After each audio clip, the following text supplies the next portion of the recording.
जय जगन्नाथ सांग मैंने आज एक जबरदस्त वीडियो मुझे आसी मो वीडियो यदि नुआ अच्छा प्लीज लाइक सब्सक्राइब टे करेंगे अनुरोध। आसतु जानिबा अधिक दिन गछरे फूल केमिति रहिबो, शीघ्र केमिति फूल आसीबो, गछ केमिति सुंदर देखा जीवो।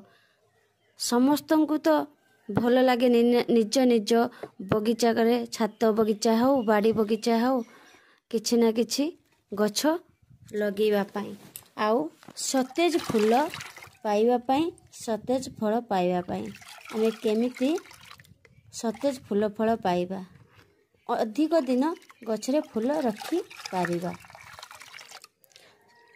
ए देखि पारुथबे ए मोर उठे तरल खत देखंतु। एथिरे मु नेइची गुड़, किछि गुड़ आपणको गछकु नहीं आपण सेमिति नेबे, बेसी नेबेनी। 100 ग्राम रो गुड़, तापरे किछि कदली रो चोपा आउ सोरिष पेडिया, खट्टा दही सेटा बहुत सुंदर काम करे।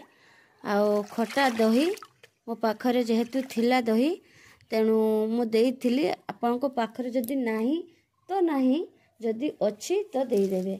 एतिको को 4-5 दिन गोटे पानी रे गोटे बाल्टी रे रखी ताको घड़े घाड़ी देवे, छाई जगह रे रखिवे।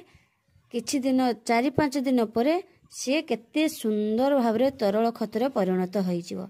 आउ ताहा परे ताको केमिति भाबरे देवे, ताको सकाळा संध्या रे गोळे दउथिबे। बसी जीव ना, ताको घांटी दउथिबे, गोटे काठी साजिरे घांटी दउथिबे सकाळा संध्या बेले। आउ देखंतु तापरे पानी दिया गछर बंद कर देबे। याको जते तयारी करिवे गछरे पानी दिया बंद कर देबे। गछ मूल संतसंतिया होई नथिबो, गछ मूल हल्का हल्का सुखला थिबो। आउ सेतिकी बेले कोडा खसा करी ए पानीटिको आपण माने देई देबे। देखिबे गछर कमाल केते सुंदर गछ होई जीवो।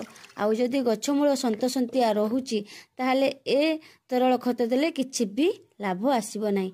आमे आगरु जो किछि भी गछ मूल देई थाई जहाँ भी दौ थांती, जदि आमे ए तरल खत देउछे ताले एथिरे गोड़ अछि, से उर्वर शक्ति माटी तळु बाहर करी आनी गछ को जगेई देबो, सबु उर्वर गछ को दबो। तेणु गुड़ बहुत चमत्कारी काम करे। तेणु आपण माने